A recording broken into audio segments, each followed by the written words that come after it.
Thanks for being here. Subscribe to Cheating Stories Best, so you don't miss new stories. The wife decided to spend time with her lover at their house, but she didn't know that her boss knew about everything and told her husband everything, and that's what happened next. Today's story with a similar plot. Enjoy watching it. Man, I was really tired. I was about to go to bed at my hotel when suddenly my boss called me and told me to urgently return to the corporation by 8 in the morning. So, I needed to organize a return flight, pack my things, and head to the airport. By the time I did all this, it was too late to call my wife and tell her I'm coming home without waking the kids. I asked the taxi to drop me off in front of the house. I tried to sneak inside without waking my 2 children. It's funny, but the whole house was in darkness except for the light coming from our bedroom. We usually keep a few night lights on for the kids in case they wander off. I heard the voice of my wife and a man. I felt my stomach falling apart. My children were almost certainly not at home and were probably with my relatives, as they were often left there. From what I've heard, my wife is clearly having a long-term affair, and she has so little respect for me that they are in our marital bed. What to do? What to do? My grandparents, who sacrificed so much to raise me, told me to always remain calm. I took deep breaths. I had to do this for their sake, so as not to ruin everything. I have a bad temper that I keep behind locked doors. Grandfather said that I inherited it from him. He told me how it almost ruined his life, and he didn't want that to happen to me. Okay, my marriage is over. I decided not to seek revenge, but to try to obtain documentary evidence. I pulled my new smartphone out of my pocket. One of the subsidiaries owned by the corporation I work for is trying to get into the smartphone business. As a result of my work, I was given one to use and test. It features an extremely clear camera and a built-in microphone. It also has the ability to record directly to a standard USB memory stick, giving it much greater storage potential. I quietly set down my bags and took out a modified 16 GB flash drive from my briefcase. The flash drive was modified mainly with a 9-volt battery. This way, there was no danger of the phone's own battery draining while recording. I crept up to the open door, remaining in the shadows, and was able to record video evidence that my wife was cheating on me. God, that didn't help my pride at all. I better do a DNA test on the children and make sure they are mine. I took a deep breath and continued recording. Maybe I should have plugged my phone in before I started, but now it's too late. What about Dan Simmons? Am I better than Dan? Calm down, calm down. Dan is or was my best friend. I was no longer paying conscious attention to what they were saying, but suddenly my brain heard something that broke my control, and I rushed into the room. We got into a fight. My inner beast drove him out of the house. Sheila hid in a corner. The beast growled at her, "Come here." I was completely amazed by what was happening. It was like watching a movie, and I couldn't control myself. Each time the beast broke free, and this happened only 4 times in my life, I remembered almost nothing about the events. "Come here." She crawled across the floor and climbed onto the corner of the bed closer to me. "I'm so sorry, Steve. I'm so sorry." "Shut up," the beast growled. "Do you regret those times with Dan, too?" Sheila shuddered. "I wonder how long and how many people you were with." Her eyes were wide open in horror. "Please, I'm so sorry. Do not hurt me. I am so sorry. You're a cheater. You have desecrated this house. You have desecrated this bedroom. You have desecrated this bed. You betrayed your husband. You betrayed your children." I don't know how she managed to look worse, but somehow she did. Her eyes widened, her teeth began to chatter, and her face became even paler. Damn, the beast was in shock. I mentally patted him on the back, and then a strange thing happened. It seemed to me that the beast and I also patted me on the back in a friendly manner. I had this feeling that he would always take care of me. "Wow, you will pack all your things and leave this house by noon. You will take all the furniture in this bedroom with you, especially this bed. You will leave everything of mine on the floor neatly laid out. You will respect my things. You understand? How will I do all this?" Sheila cried. "In fact, I do not care. Maybe you can ask your crazy brothers, who I lent so much money to." By noon, the beast roared. "Yes, by noon," I said firmly. Sheila shook herself and covered her head with her hands, protecting herself. The beast carried my body downstairs and took my bags. On the way to the car, I noticed that Mark seemed to have disappeared. The beast threw my bags into the trunk and seated me in the driver's seat. At that moment, I seemed to have pulled myself together again. I looked at myself in the rearview mirror. My nose was clearly broken, and my good looks had disappeared. I started the car and drove to the hospital. At the hospital, doctors discovered I had a broken nose, 2 broken ribs, and a possible concussion. I also had numerous bruises and even 2 minor puncture wounds. They wanted to hospitalize me, but I refused because I had to be at work in 2 hours. They also called the police. I told the police that as far as I knew, I was the victim, but I wasn't sure because I didn't remember much. I categorically stated that I was seriously injured during the incident, while the other party involved was so slightly injured that she didn't even choose to go to the hospital. This was obviously true, as I did not see Mark in the emergency room. They tested me, and I was completely clean. I am a long-time local resident and work for one of the most successful companies in the area. The latter is what did the trick and why they let me go. The officer who interrogated me has a sister who works in the same company. He asked me if I knew her, and I did. I told him how I had to go to work on an urgent matter that caused me to be called back. With the current state of the economy, government officials and employees are reluctant to do anything that would hurt a large employer without good reason. They had my name and address. They decided to trust me for now, and I didn't stay any longer. I had the keys to the company headquarters and let myself in. I also walked into Audrey Hammer's office. She was the vice president and my boss. More importantly, her office had a full bathroom with a shower and a sofa. I took a shower, cleaned myself up as best I could, and went to bed. The funny thing is, I still didn't feel any pain.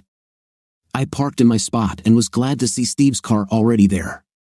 I kept Steve as my best troubleshooter. He was severely underpaid and undervalued by the corporation.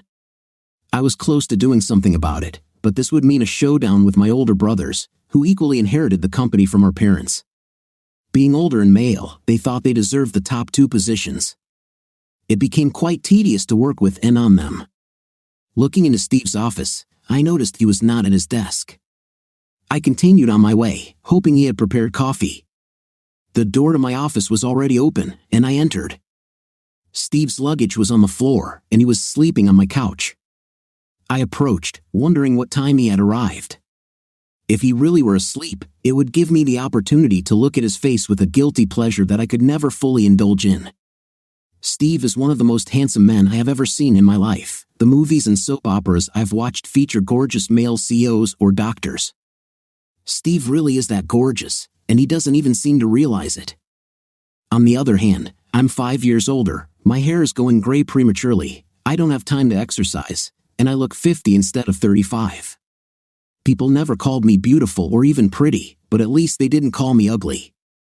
I walked over to the sofa and looked down. I gasped. His face was purple and black from bruises, with some kind of metal splint around his nose taped to his head. I knelt down by the sofa and touched his shoulder. His eyes suddenly opened, and for a moment, he seemed very scary to me, but then his face took on its usual gentle expression. "Steve, what happened to you?" "Well, let's put it this way. I returned home hoping to surprise my wife, but she surprised me even more. Do you know any good divorce lawyers?" "Yes, actually, I do. I know the best divorce lawyer in town, Heather Alexander. She was my old college roommate, and she owed me a favor." I called her on her cell phone. "Good morning, Heather. This is Audrey. I need your help.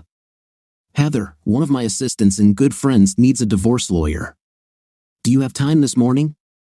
"I appreciate it, Heather. See you soon." She doesn't have free time, but she will do it for me. "So, Steve, what happened?" "Audrey, we have a lot of work to do today. How about you sit next to me while I talk to your friend? Then I won't have to go through all of this twice." Okay, Steve, but I want to hear the full story." Steve was the best executive assistant I could have hoped for.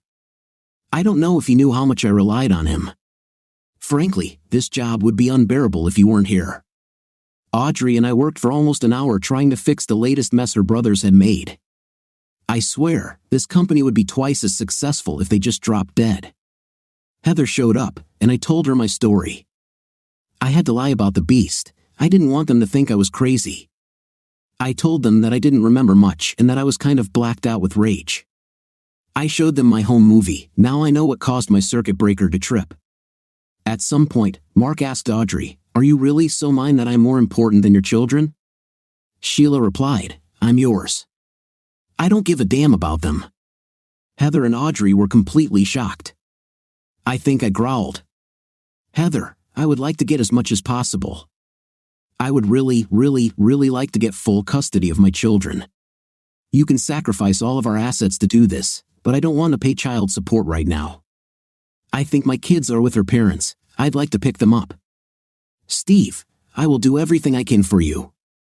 But even with evidence like this, full custody can be difficult. Your wife may say that she only said it in the heat of the moment. I will draft some preliminary divorce documents and get them ready for signature. Give my business card to your wife and ask her lawyer to contact me.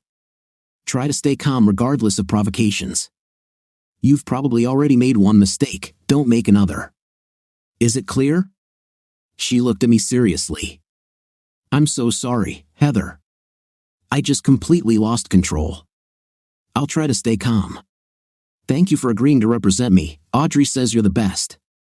Audrey and Heather exchanged a few words in private, and Heather left. The two of us had been working together for a couple of hours when suddenly I started to get incredibly nervous. I finally understood what was happening. It was approaching noon, and the beast wanted to make sure Sheila had left my house. I planned to let her stay in the house, but the beast had other ideas. Not only did he seem to be out of his locked room, but there was no longer a room to lock him into. "Oh, Audrey, there is something personal I need to take care of.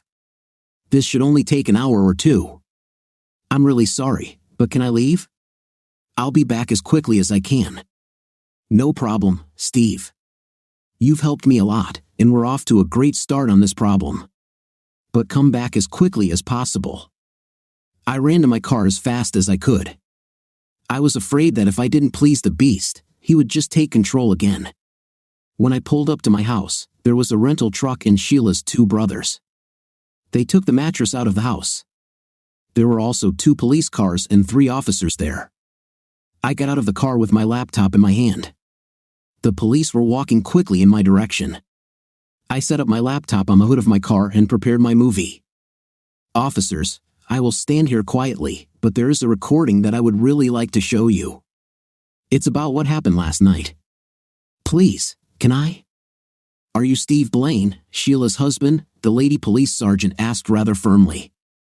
"Yes, it's me, Sergeant, and I promise to answer all your questions to the best of my ability. Could you just watch this recording, please?" It looked like they were ready to handcuff me, but while the sergeant had a rough appearance, she had remarkable eyes that hinted at great compassion. "Okay, Mr. Blaine, we'll look at the recording, but you stay where you are." "You have my word, Sergeant." Well, I started the movie and turned the volume up so they could hear it. I think even a few of my neighbors heard it too. Many of them stood outside to watch the show.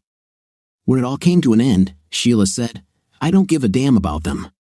Sheila must have heard it too because she dropped the box she was carrying.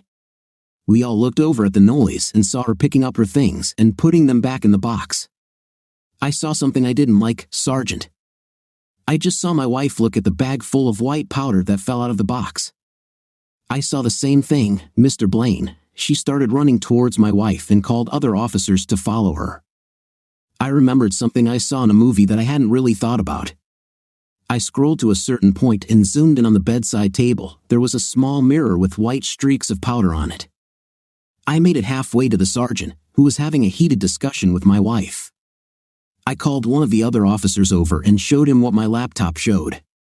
He called the sergeant over and showed it to her. She returned to my wife and handcuffed her. Sheila cried and sobbed. Her brothers stood and watched in shock. The sergeant shouted at them to finish their work. 2 other officers got into the car with my wife and drove away. "Sergeant, what just happened?" "Your wife was arrested for possession of prohibited substances. It's powder. We'll test it to make sure." What about my children? When can I see them? I had a crazy look on my face. Where are they? She asked. She had a very concerned look and tone.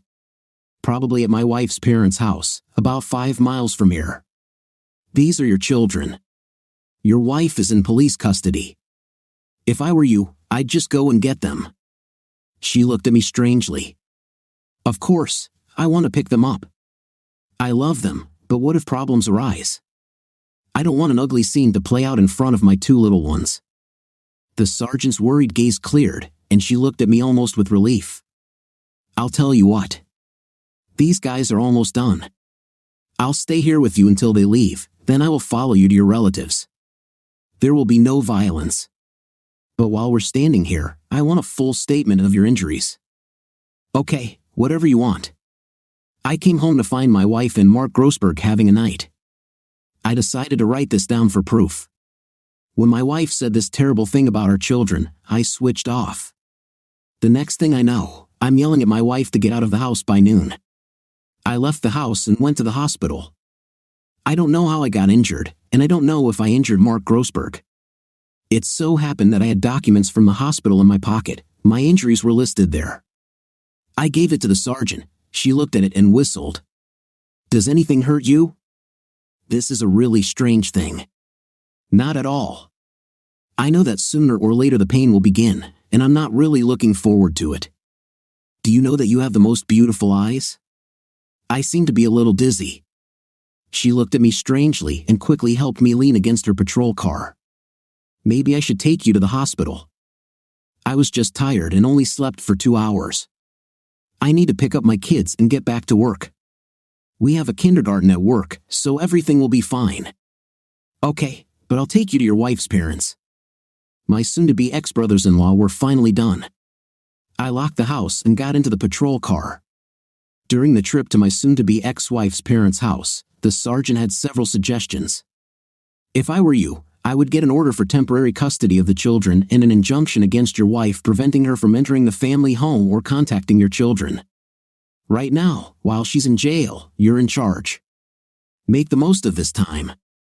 I will follow. I advised her. I called Heather. She was able to answer my call immediately and explain what happened. I conveyed the sergeant's advice to her. She replied with something about not telling her how to do her job. She promised to sort everything out and do it by 11 tomorrow morning. Somewhere along the way, I started calling the sergeant by her first name, Rosemary, and started flirting with her. She started giving me some strange looks, but they weren't hostile. Aren't you too happy for someone in this situation? I'm going to pick up my children. I thought I wouldn't be able to see them for several weeks. I have good people who help me. Why should I let my wife's betrayal hurt me even more than it already does? My marriage fell apart. I'm not going to waste a minute. I'm going to enjoy life and cherish my children. In other words, I'm going to stop and smell the flowers, Rose. I wiggled my eyebrows at her. I don't know if you're very smart, crazy, or if you need a doctor, or maybe I just need to sleep. There was no confrontation at my mother-in-law's house. She headed to the front door, told them to give us the children, and we left. They never liked or respected me, and I would have no doubt that they knew about Sheila's betrayal. My kids were overjoyed to see me and were excited to ride in the police car. Hope, my oldest at 5, wanted to hear the siren. Luke, the youngest at 3, wanted to ride on Rosemary's lap. I didn't improve the situation by introducing her as Aunt Rosemary. She looked at me with a mix of disappointment and humor. Aunt Rosemary, are you going to come to our house? Hope asked. I can't, honey. I'm too busy. What shifts do you work, Rosemary? I asked innocently.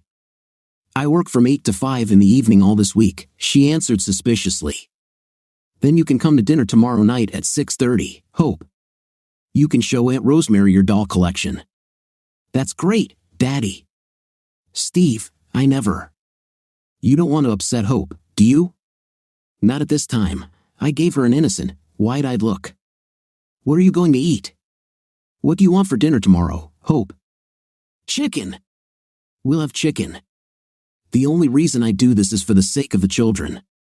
You act like you might not be right in the head, so I better keep an eye on you. Should I bring anything, Hope? Ice cream. She stopped in front of my office building to let us out.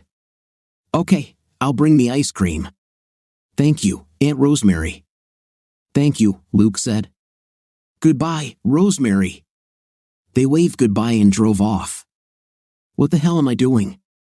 He could be a suspect in an assault case if Grossberg decides to press charges. And thinking about Grossberg, I want to smash his face. What this man did to Steve's beautiful face should be a crime. I couldn't believe it when I was sent to his house on a house call. I've always been a lifelong member of the Steve Blaine fan club, and I thought I'd have to arrest him. I remember that first Sunday 2 years ago when I first saw him with the children in the park. Oh my God, it made my knees go weak, his appearance, his mannerisms, his voice, and the way he moved. This man should be a model. Almost every Sunday he was in the park. I wonder if he ever noticed how the number of women increased while he was there. We even started chatting with each other. Is he still here? Did you see him last weekend? He did the sweetest thing. I started taking pictures of landscapes, which of course happened to include Steve, and I was called to arrest him. Thank God things turned out differently. Then he said that I had the most beautiful eyes and he flirted with me. This is probably because he hasn't slept with anyone for a long time. I must be one of the ugliest women on the planet. I have the shape of a brick and the face of a bulldog, and he flirted with me. It's almost good that he has such a beaten face. I don't know if I could sit across from him with his usual gorgeous face. I wanted to scream like a little girl meeting a pop idol. Calm down, Rosemary. His kids called me Aunt Rosemary. Do your job, Rosemary. You should visit Mark Grossberg and get a statement from him. I dropped my kids off at daycare and hurried upstairs to see Audrey. My behavior was more than a little strange. I didn't know if it was due to lack of sleep or the beast, but I was more persistent and flirting with Rosemary too. I should be grieving my marriage more, but I'm treating it like it happened last year instead of last night. Something was blocking my emotional and physical pain, and I was just hoping that the blockage would last. Audrey and I were able to finish our work that day. Audrey, I think I'll be completely exhausted tomorrow. Do you think I could have a day off? Sure, Steve. I might have to call you, but you can stay home. I'm sorry for the terrible situation you find yourself in. Good night. Good night, Audrey. What scared me most about my injuries were the broken ribs. While everything else would hurt me when I eventually felt it, my ribs could limit my mobility, and I had to take care of my children. We took a taxi home from the office and I ordered pizza for dinner. Hope and Luke asked me where Mom was. I said that Mom and Dad had a big fight, but we both still love them very much, forever and ever. But because of the big quarrel, Mom is going to live at her grandparents' house now. I've been out of town a lot lately, so I expected my children to be more closely connected to their mother than to me. The answer I received surprised me. It's okay, Daddy, as long as you stay with us. We are tired of staying at our grandparents' house. I was hugged tightly by both my children. I knew they spent many nights with my wife's parents, but how often did Sheila send them there when she was cheating on me? I heard the beast growl that night. I used the yellow pages to try to find someone to help us. Within a few days, there was one place that advertised an emergency nanny service. I called them and asked for someone to be sent at 7 a.m. Then, I hid the key under the doormat. I decided that the lack of sleep and the pain from my injuries were about to set in, and my condition may be so bad that I wouldn't be able to get out of bed in the morning. That night, I sat down at the computer and transferred most of our savings from our joint accounts into my own checking account. I then canceled our joint credit cards. I wasn't sure if I should go to the bank and empty our safe deposit box or not. I had the only key. I would think about it. We all slept on a double bed in the guest bedroom. Hope and Luke always slept better when they slept with my wife and me. I also thought that this way, if they woke up, I wouldn't have to run down the hall to comfort them. I woke up this morning with Luke and Hope looking down on me. Dad, someone is ringing at the door. Just at that moment, my mobile phone rang. Mr. Blaine, this is Gloria from the service. I'm the nanny. Are you at home? Yes, Gloria. Thank you for coming. I'm a little tired. I put the key under the doormat. Can you come in and go upstairs? Of course, I'll come now. I heard the front door open and footsteps. The woman who came in seemed to be in her late 50s. I explained the situation. She needed to get Hope ready and take her to daycare, then take care of Luke for the rest of the day. She quickly got to work on her tasks and was very warm towards the children. I rested for the day. A messenger from Heather's office delivered the temporary custody order and restraining order. Heather called to say that my wife had been served with divorce papers while she was in jail. She expected Sheila to be released that evening. Between the controlled substance charge and the record I now had a great chance of getting full custody. While Gloria went to pick up Hope from daycare, I stopped by the bank, bought a new safe deposit box, and moved most of the contents from the old one to the new one. I only left Sheila's things in the old box at the bank across the street. I opened a new checking and savings account in my name only. I then wrote a check from my old personal checking account to my new bank savings account. Once the divorce is settled, I wouldn't mind Sheila getting half, but for now, I didn't want her wasting money on things like illegal substances or bail. I felt amazingly good. Although I finally felt pain, it wasn't as bad as I feared. My nose hurt the most. I decided to buy some chicken from the grocery store and cook it tonight. Gloria left at 5, and to play it safe, I asked her to come tomorrow. Rosemary arrived quickly. We had a wonderful dinner. Hope asked to see Rosemary's gun, and Rosemary carefully explained how dangerous real guns were. I must have looked terrible to Rosemary because she kept asking about my condition. I was bad. I decided to get all the attention I could from Rosemary. She agreed to sit with us and watch a children's movie. Then I persuaded her to stay for another movie, pretending to be dizzy and saying that I would be more comfortable if she stayed. During the second film, she told me how she interrogated Mark Grossberg. She made me promise not to tell anyone what she said. She found Mark living in a hotel in a nearby town. He was absolutely terrified of me. He said I forced him into the bathroom and attacked him without warning. Rosemary then showed him the film and the part where he apparently threw himself off the bed towards me and the camera. She then listed all my injuries and compared them to his cuts and bruises. She told him that she would be happy to press charges against me, but warned him that I might reciprocate. If I had done this, he could very well have served time in prison. Mark decided not to press charges. I told her that since I didn't really remember what happened, I wouldn't press charges, although I would have to remember to send Mark's wife a copy of my film. Rosemary left at 11, and I went back to bed with the children. As time passed, I refused all communication with Sheila. I made her talk to my lawyer. My ribs healed in a little over 3 weeks, but my nose still hurt. I redecorated my bedroom with new paint, crown molding, and new curtains. I was finally able to buy a bedroom set that I liked, a massive 4-poster bed with matching furniture, all made of heavy dark wood. I liked it. I tricked Rosemary into spending many evenings at my house. I haven't hit on her yet, but I was planning on doing so. I had to wait for my nose to heal. Damn, that thing hurt. Everything was going well at work. I had to spend a few nights away from home, but I was able to hire Gloria for that time. Audrey did everything she could to reduce my trips out of town. Finally, the doctor told me that my nose was fine. I pretended to be dizzy again and tricked Rosemary into staying out late during the movie. I went and got each of us a bowl of ice cream. When I returned, instead of sitting in my chair, I sat next to her on the sofa, also kind of close. We ate ice cream in silence while watching the movie. I gave her time to relax, then I pulled her closer. She looked at me. "What are you doing?" I said. "Today the doctor told me that my nose is completely healed, so now I don't have to worry about hurting him by doing something else, like kissing you. That's why what I'm doing now is called making a pass. Is this a sufficient explanation? Why do you want to kiss me?" "I'm ugly." "I'm absolutely ugly," she replied. I put my finger to her lips and stopped her. "You are a healthy young woman, about my age. You have wonderful eyes, a wonderful voice, and a fantastic personality. You have an amazingly healthy body and keep yourself in good physical shape. I like you. Can we kiss now?"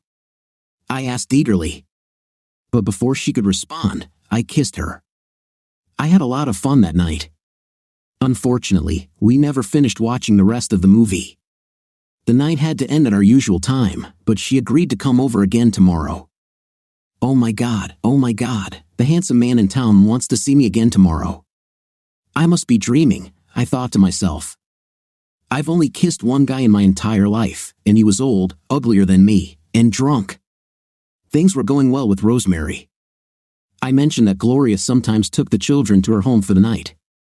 Then I asked Rosemary if she was free all night on Saturday evening. She said yes, but wanted to show me her apartment.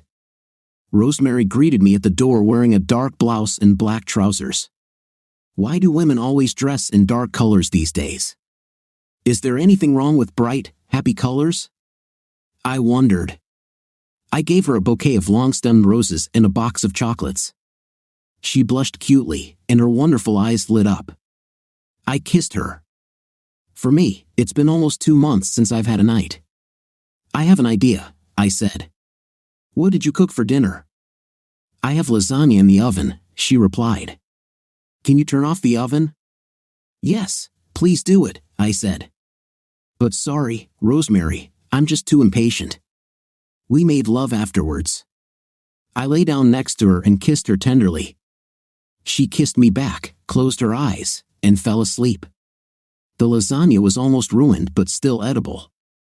Steve ate 2.5 large pieces along with garlic bread. He needed to regain his strength. Good boy, I thought. I ate almost 2 pieces. Suddenly, I understood. Holy! I'm sitting here with a gorgeous man without clothes in my kitchen. Happy day, happy day! The intimate was better than I could have hoped for my first time. We ate, brushed our teeth, and I suggested we sit on the couch, watch TV, and cuddle. I was filled with pride. Here, ugly old Rosemary Hoover Watkins drove a gorgeous guy crazy. Keep it up, girl. Yeah, for 15 minutes now, my home phone has been ringing nonstop. I put the phone to my ear and answered. It was my good neighbor and friend, Beth. She screamed in my ear, Rosemary, are you okay? We are all standing outside your door and ready to break it down, but we decided that since you're a cop, we'd better wait and see. Honey, everything is fine, I reassured her. I pressed myself against Steve's chest. I have a friend visiting, so I'm really sorry, but we may disturb your sleep tonight. Is it with that gorgeous guy who came to you yesterday, the one you were talking about? Oh yes, indeed it is. So stop talking, Rosemary, Beth chuckled. With that, Steve leaned over and kissed me. Outside my apartment, I heard loud laughter, cheers, and whistles. Most of my close neighbors were single women, and I set myself the goal of making friends with them. I am a policewoman. I protect and serve. Well, tonight I was going to keep them awake. I just hoped they wouldn't call the police. We made love all night long, then we fell asleep. We slept for several hours. When Steve woke me up, he had already showered, dressed, and looked as handsome as ever. He apologized but said he needed to go and pick up his children. I smiled sleepily at him and said that I understand. He kissed me, promising to call, and I knew that he would do so. I was completely exhausted and didn't have the strength to walk him to the door. I trusted him to make sure the door was locked, so I closed my eyes and went back to sleep. Well, it was a wonderful night with Rosemary, I thought. I opened the door, looked at my feet to make sure I wouldn't trip, and closed it carefully, making sure the lock clicked into place. Flashes of light flashed around me. 5 women stood there, some with cheers, clapped and applauded. I felt a little awkward but bowed and thanked them sincerely. Then, as one, they extended all their right hands as if they were queens. I walked down the hallway, humming an old Irish tune my grandfather taught me. I swear I heard the ladies sigh behind me. The next few months were pleasant. I didn't get to spend too many nights with Rosemary because of Hope and Luke, but the nights I spent there were always wonderful. There were only 2 problems in my relationship with Rosemary. The worst part was that she seemed to be holding back emotionally. We would start to make some progress, and then she would mentally retreat behind some walls. The night was always great, but the emotional connection was lacking. Another problem that was driving me crazy, those damn dark clothes she always wore. She wore black or dark gray all the time. Sometimes she wore a white blouse, but in my opinion, it was almost the same. I wanted to shake her and scream at her, dress in some happy colors, woman. Stop looking like you're an undertaker or going to a funeral. My divorce was in full swing, and we had a date set with the judge. Heather proposed to them, but they refused. She warned them that they would be lucky if the judge gave them even that, but they still refused. From Heather, I learned the story of my wife's infidelity. About 6 months before I caught her with Mark, my ex-friend Dan talked her into going to a party while I was out of town. He plied her with drinks and then with illegal substances, which completely lowered her intimate barriers, and they began a 2-month affair. The affair consisted of wild parties when I was out of town. At some point, Dan was afraid that I would find out, so he handed Sheila over to Mark, and she agreed to it. So, she continued to cheat on me with Mark until I caught her. Sheila was convicted of illegal use of controlled substances, was then admitted to rehab, and is still undergoing therapy. She had some crazy idea that I would forgive her and take her back, or at least offer her joint custody of the children. This should not have happened, but in an attempt to convince me, she told her whole story to Heather and asked Heather to tell it to me. She also volunteered for me to talk to her therapist, and her therapist was instructed to talk openly with me about her condition. I had an unsatisfactory nightlife for years because of Sheila, and yet she willingly slept with Dan and Mark. So, although there were some illegal substances involved, it didn't affect my opinion. She didn't take them when I was home. She should have seen at those times that she needed help, but no, she continued. She turned her back on me and our children, handing them over to her parents as soon as I left town. What kind of love does this show for your children? After my parents died, my grandparents fought for almost 4 years to get me out of foster care and gain custody of me.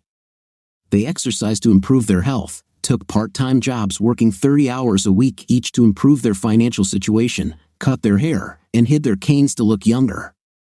And my wife gave our children to someone else so she could have an intim with other men.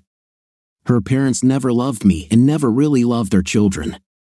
They thought I was too pretty and not manly enough to stand next to their daughter. Since our children were also quite beautiful, they were very strict with them and tried to toughen them up, like people with very superficial beauty, maybe physically weaker or something like that. Well, they'll never see my children again, and my other ungrateful relatives will never again be able to come to me and profit from my money again. Well, the day for divorce finally arrived. I went to court, and we showed the judge our evidence. She watched the movie and looked at my wife, then she looked at me. The judge looked at my wife like she was crazy. The judge granted the divorce under the same terms as Heather's original proposal. This upset Heather because she thought we would work out better, but I was happy. My ex-wife received half of our assets and half of our retirement accounts, but not half of my company pension. I had to pay her for her half equity in our house. I got full custody of the children. Sheila received 2 4-hour supervised visits per month. I didn't pay her child support, and she didn't pay me child support. I also had to carry her on my health insurance for the next 5 years unless she got married. I was nasty and got away with it. The loans I gave to her family? Well, I deducted them from her half of the assets. Let her argue with them about getting the money back. Not including the value of retirement accounts, Sheila received approximately $350,000. She's also stuck paying for her own lawyer and her share of the legal fees. When it came time to pay Heather, she didn't charge me a dime. Heather said she could never repay Audrey for all the good things Audrey did for her. She knew I had Audrey's back for years, and by helping me, she was indirectly able to repay Audrey. I pressed her, but she just told me to keep taking care of Audrey. Heather Alexander, dear lady, Mark Grossberg left the state completely, and his wife filed for divorce.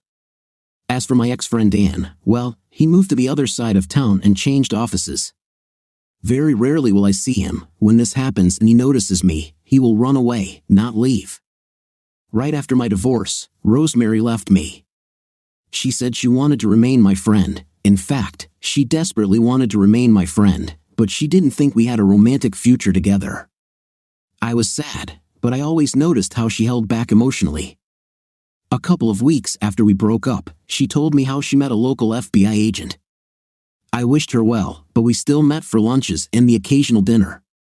About a month after Rosemary and I separated, I was putting the kids to bed when I heard strange noises at the front door, whimpering sounds and a slight scratching sound. I figured it was a lost dog trying to stay warm on a cold night. I opened the door to find Sheila leaning against the screen door, crying and languidly scratching at the door with one hand.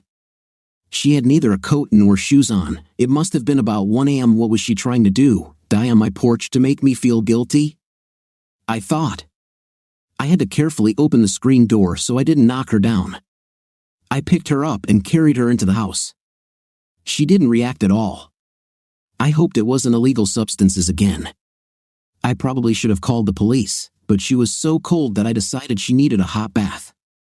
I took off her clothes and noticed how she relaxed once I put her in the bath. I had prepared baths for her so many times that I still remembered the temperature she liked. She used to love to lie in the bath and soak for hours. So, I did what she liked before. We had a swing-arm LCD TV in the master bathroom. In the past, she often used the TV when she took a bath. Here, I downloaded one of her old DVDs that she left behind when she left. Sheila had a complete box set of The Lucy Show. It was her favorite entertainment when she was feeling down. Then, I went to the kitchen and made her a strawberry smoothie, and also grabbed a bottle of water for her. I returned to the bathroom and stuck a straw in her mouth. I told her to take a sip, and she did. She looked like she hadn't eaten in days, so I went back to the kitchen and made her a grilled cheese sandwich and chips. She ate all the food and finished the smoothie, but she didn't say a word to me. She lay in the bath for almost 2 hours.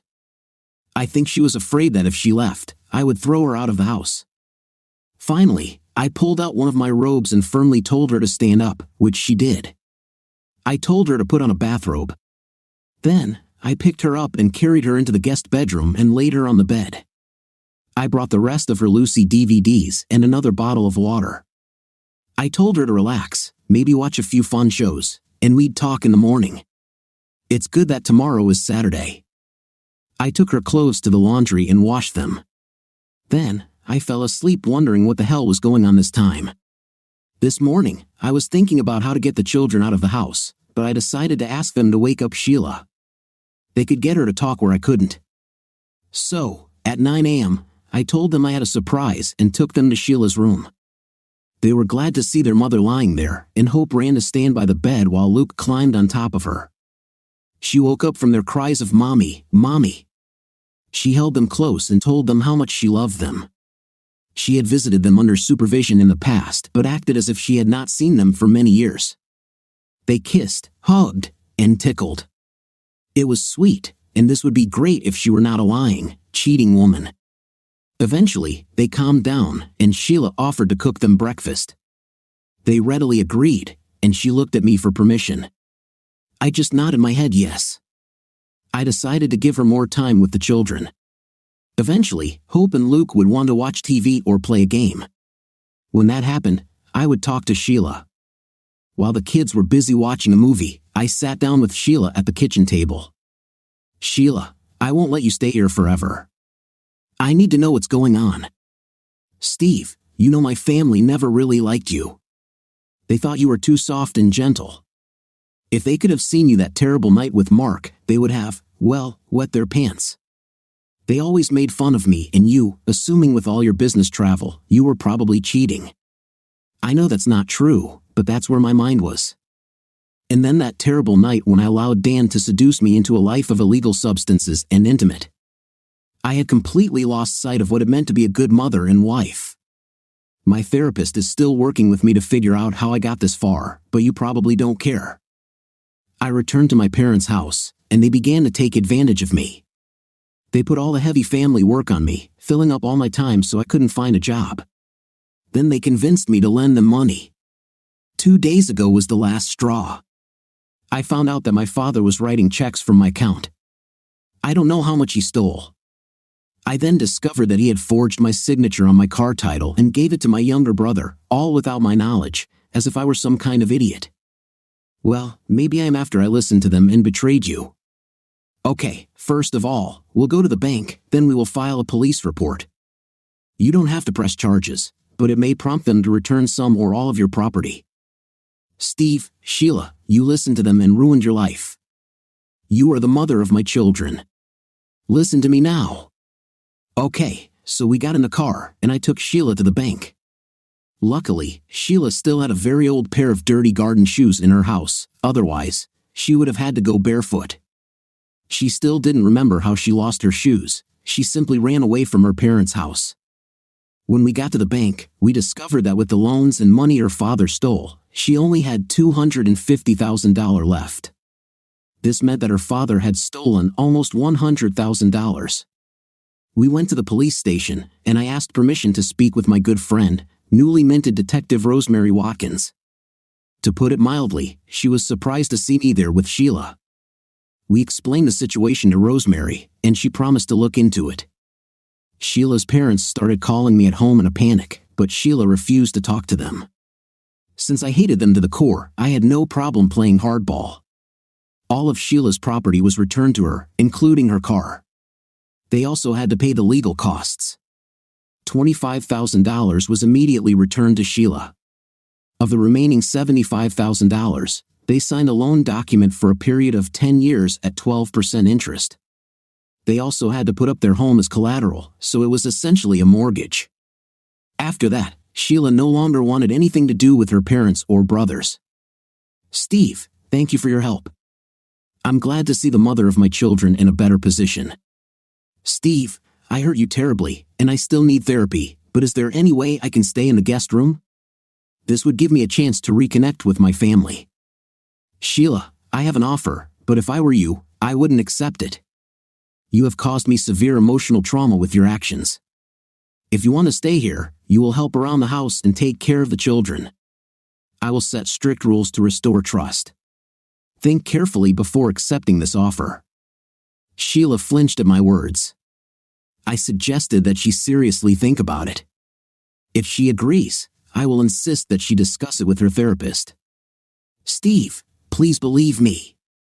I truly regret my past actions. Sheila, I can't trust you anymore after what happened. I'll mention one more thing. If you accept my offer, the entire house will be under video surveillance. This will be very difficult for you, so do not accept this offer on easy grounds. Sheila accepted my offer. Her therapist was against it. We agreed that Sheila would continue to go to therapy. I arranged a separate room for Sheila and set strict rules. She went back on birth control and had to buy certain clothes of my choosing. I paid her a salary for housework and childcare. The children liked that mom was back. I re-established a close relationship with Sheila, but without any feelings. However, I did not trust her completely and continued to set strict limits. One of the people I respect the most in this world is Audrey. I told her a lot about what was going on in my head and what I was doing with Sheila. Audrey wasn't worried about Sheila, she was worried about me. She was worried that the crazy life I was living would prevent me from finding true love someday in the future. I told her there was a woman I was interested in, but due to circumstances, she was unavailable right now. I said I have a plan for the future. Audrey said it made her feel relieved that I wasn't trapping myself with Sheila. How can someone's life be so messed up? I love Steve, but he can make some really stupid decisions. On the other hand, when he is regular intimate, it is much more effective. This is the time between Rosemary leaving him, what a stupid girl, and Sheila's return. He wasn't as competent as usual. Steve was still better than most, but he wasn't at the usual high level of knowledge he usually displays. Moreover, there was an underlying tension in and around his eyes that was unpleasant to look at. One of the few pleasures I get from life is watching Steve. I barely survived when he had those terrible bruises and a broken nose. For some reason, this unsightliness in his eyes seems even worse to me, so maybe I should stop complaining about his nightlife. I just hope he finds this new woman he's after in the future. When my brothers and I first inherited the company, we each received 25% of the shares, and another 25% was sold publicly. Over the years, tired of their mistakes and wasteful lives, I bought back some of the shares. Now they own less than 20%, and I own more than 35%. It became Steve's job to acquire another 16% of the shares to secure a majority vote with me. I intended to replace my older brother as CEO of Hammer Incorporated. Steve first approached the company's employees to secure their votes. It was successful, he gained 7%. He assured me there would be no issues since all the employees recognized who had made the corporation successful. Steve says the sweetest things. Of the approximately 18% of unaccounted for stocks, more than half were controlled by women. I tasked Steve with them. They didn't stand a chance. One look at his face and the sound of his voice. Oh God, the palace coup was completely bloodless. I think my brother saw this coming a long time ago and just didn't know how to stop it. They retired to the Caribbean islands. As for Steve, I could finally reward him the way he deserved. He would receive generous bonus checks and a promotion to my position. I hoped you wouldn't be too disappointed that I couldn't make him president. There was a manager who was truly made for the job, and she deserved it after all the abuse my brothers caused her. I decided to invite him to dinner at a Hilton restaurant overlooking the city. Supposedly, they had the best prime rib in town, and Steve really loves prime rib. I told him, Steve, we did it. You have been so wonderful and such a great help to me for so many years. We sat sipping wine, and Steve looked at me intently. There seemed to be some strange tension in him, like he was about to jump out of a plane or something. Besides the huge bonus check, I would like you to accept the position of vice president. Audrey, I'm so happy that you can finally run the company without interference. I know you will be a huge success. As for the position, I'm very sorry, but I cannot accept it. My stomach cramped and I almost choked on my wine. But Steve, why? Maybe he was upset that he wasn't offered the presidency. As I mentioned to you some time ago, there is a woman who interests me. Our company has rules and policies that prevent me from pursuing my prey, so I'll have to resign. He must be interested in another Hammer employee. I can just change the rules if necessary. I'm not going to lose Steve. 2 weeks ago, in anticipation of my future romance, I stopped all physical intimacy with Sheila. She feigned disappointment, but I knew very well that she was actually relieved. I also underwent a complete physical examination and am completely free of all illnesses, intimate or otherwise. So now, I feel completely ready to start the chase. Why is he telling me all this?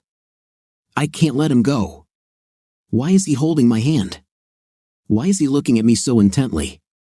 Oh God, Audrey darling, would you like to dance?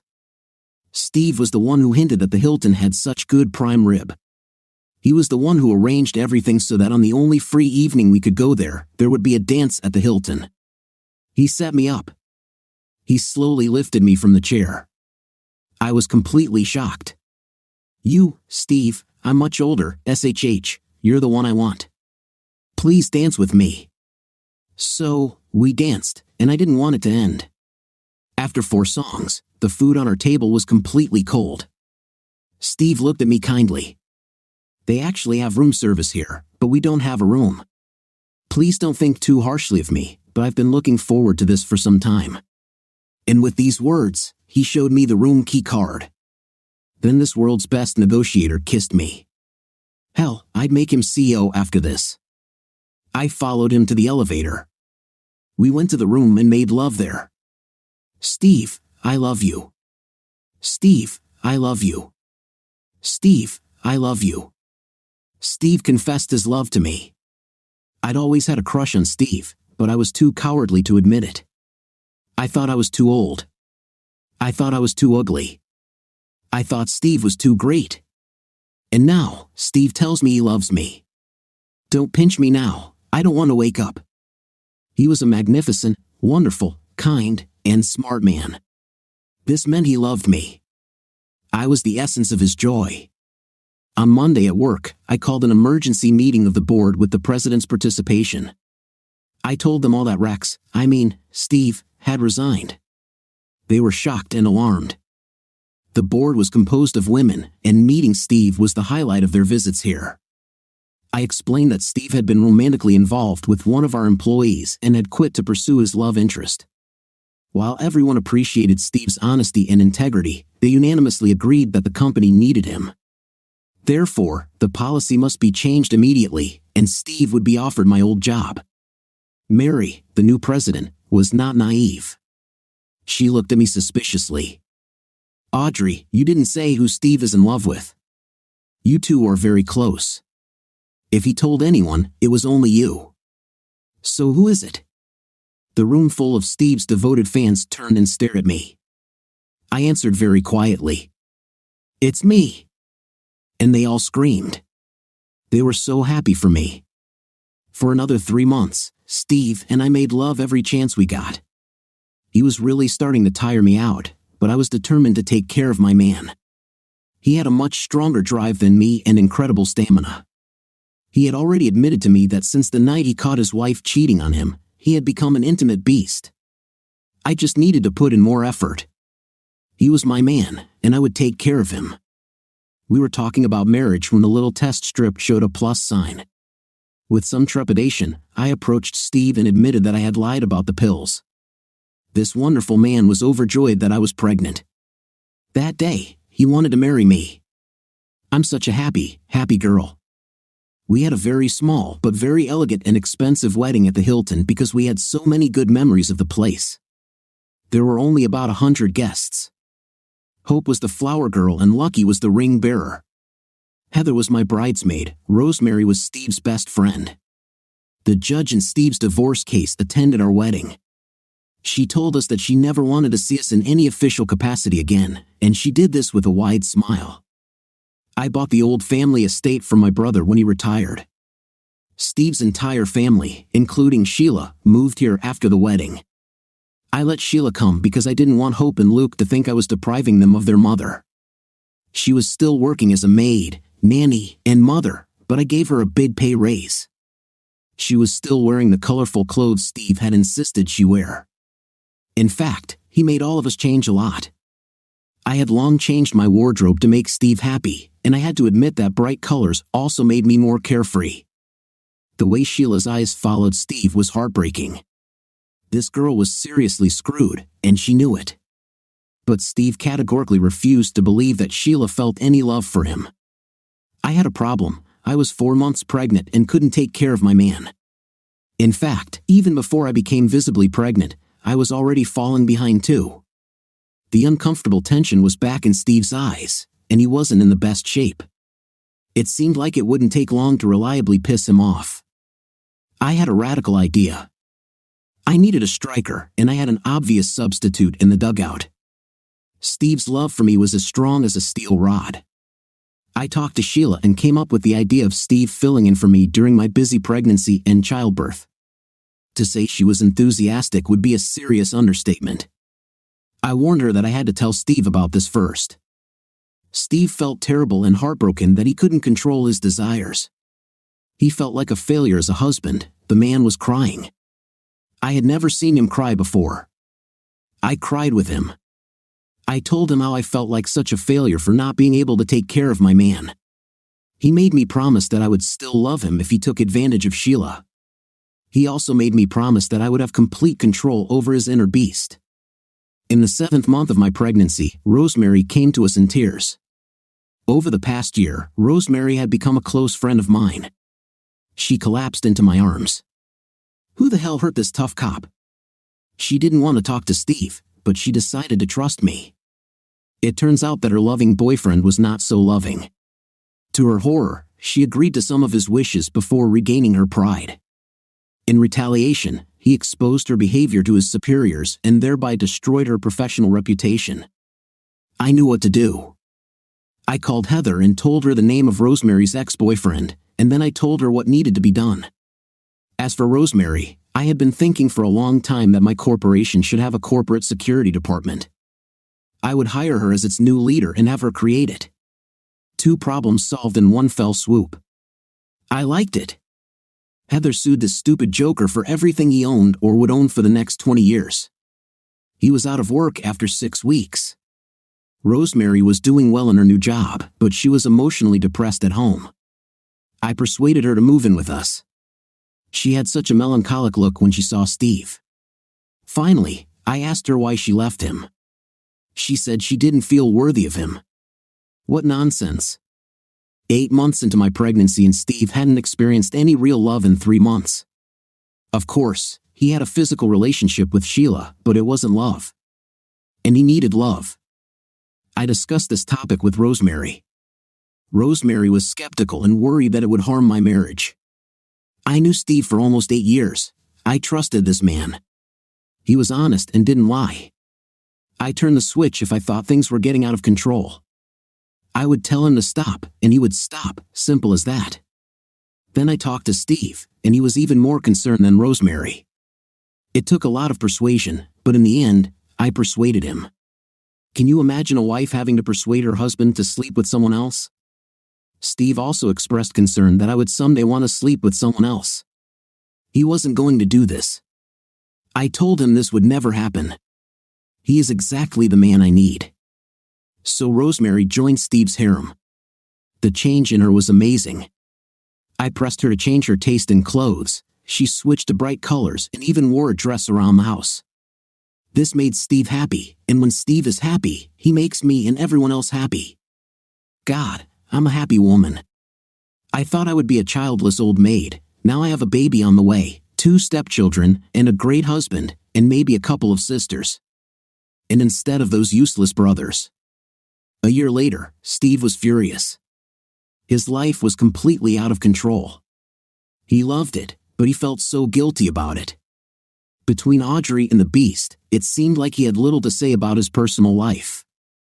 The Beast loved Audrey. He needed someone to talk to, get advice, and take back control. Steve's mind was still in turmoil over the change. His heart was opening up to Sheila again, and he was so afraid of it because of the Beast. Steve had difficulty getting outside help, so instead of talking to anyone, Steve decided to write it all down. Well, the Beast had a weakness. When Steve was with his kids, the Beast left Steve alone and he wasn't completely under control. Steve was going to take advantage of this weakness. Another day, another dollar, I thought with annoyance. I must be the unluckiest psychiatrist in the country. I have 2 meetings today. The guy who called a while ago seemed crazy. I hope I can help him. It was time to get back to earning money. I opened my latest romance novel. My publisher wanted it written in 2 weeks and I had 30,000 words left. The phone rang, startling me. Janice, my secretary, said my 2 o'clock was here. She seemed more than a little out of breath. I was forced to get up from my office chair. The man who entered was carrying a child in his arms, but he was absolutely great. I wanted him to be on the cover of my next novel. I tried to put a professional expression on my face again. Come on, Margaret, wipe the drool off your face and pay attention. Dr. Huff, I'm Steve Blaine, and this is my daughter, Victoria. I walked around my desk to coo with my baby. Not many people let me play with their children. He looked down at her with such love and tenderness. This man seemed perfect. Why could he be here? What can I do for you, Mr. Blaine? Please call me Steve. I have an unusual problem. I don't know if I have a split personality or not. I wrote a diary, or a story of my life, if you will. It will probably take you some time to read it. Of course, charge me for this time, but please read this and maybe we can meet at the same time next week. He looked at me with such despair. Hell, I'd give him my kidney if he asked. Of course, Steve. It will be fine. Same time next week. Over the course of a week, I read Steve's story. In fact, I read it at least 5 times and also looked at the photographs he included with the diary. Nowhere in this story did he describe the women in his life as less beautiful. I looked at one photo that was actually one of those family Christmas cards that people make that I would never have had the chance to take. It showed Steve sitting with 3 women, 2 children, and 1 infant, probably Victoria. They were depicted sitting on or next to a sofa. To his left sat an elderly woman, rather plain-looking, with Victoria in her arms. To his right was a woman who was clearly pregnant and not very attractive. On the floor at his feet sat a woman in a pink maid uniform. She was also somewhat plain-looking, pregnant, and had 2 children with her. I couldn't believe this picture. For many nights in a row, I hung this photo on the mirror in my bedroom. I looked at her and looked at my face. I looked at her and looked at my face. Hell, I was no uglier than the woman to Steve's right. How did she get so lucky? Steve was back again the following week with Victoria from his story. I understood why. Steve, you're talking about the Beast. I know you had a bad time in foster care. The Beast is probably a development from those times. When you had your final shock, the Beast woke up. but in all your descriptions of the beast's actions, it doesn't seem like he wanted to hurt you. The beast seems to be more of a protector.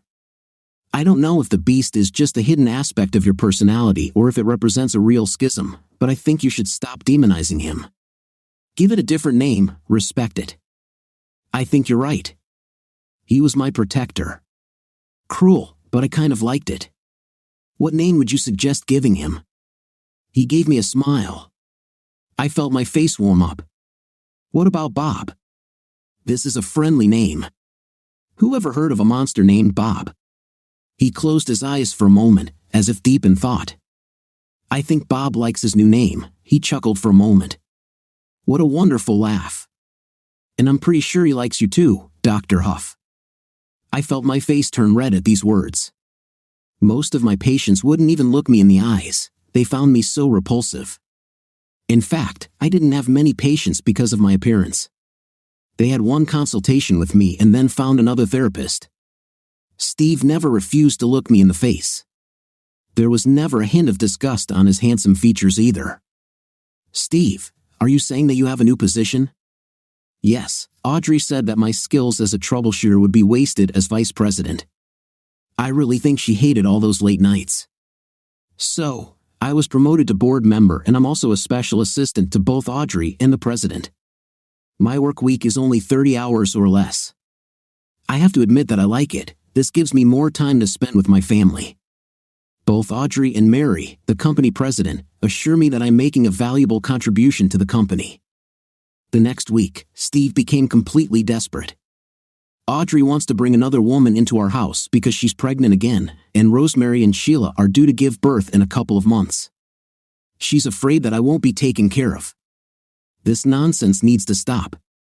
That's not how you do things in polite society in this country, Steve. I understand that you are upset. I would like your permission to go and talk to Audrey. She loves you. I'm sure we can come to an understanding. He had a frightened expression on his face. Audrey is the best thing that could happen to me. You can talk to her, but please don't ruin everything for me. I'll do my best, Steve. Everything got completely out of control. I could lose my license over this, but something had to be done. I thought as I pulled up to Steve's house. I knew he was out of town, and that would give me a chance to talk to Audrey about Steve. She had already agreed to meet with me. I spoke with Audrey for several hours, outlining Steve's concerns. Audrey understood that they were breaking many barriers in society, but now she loved her life. If society doesn't like it, they can just buzz off. Audrey, I can appreciate your attitude, but Steve is a very kind person. He thinks he's taking advantage of you all. He believes that he is cheating on his marriage vows. We'll have to work on Steve to convince him that you're all really happy with the situation. I think it would be better if he had frequent and even daily therapy with someone who was at the top of his class. I said the last part very quietly. A smirk appeared on Audrey's face. What exactly do you want to say, Margaret? I can call you Margaret, can I? Steve told me that you are looking for a new woman. I would like to apply for this job. I said the last part so quietly that I thought Audrey wouldn't hear, but her grin grew even wider. Next Christmas, Merry Christmas from the Blaine family. There were 4 women in the picture with Steve. They all had beaming expressions on their faces. 3 women had children in their arms, and one of these women was pregnant. The 4th woman didn't have a child, but she was obviously pregnant too, and her smile was the biggest of them all. Audrey, honey, yes, Steve. Judge Grant from our wedding has appeared often lately. Are we in some trouble? Oh no, Steve, no problem. But you see, we're all pregnant again, and we have to take care of you and Bob. So I talked to Bethany Grant. What do you think of our story today? It seems to me that the husband was as disappointed in his wife as possible when he caught her with another man, but he was good enough to write down the evidence. What do you think? Write in the comments. See you in the next video.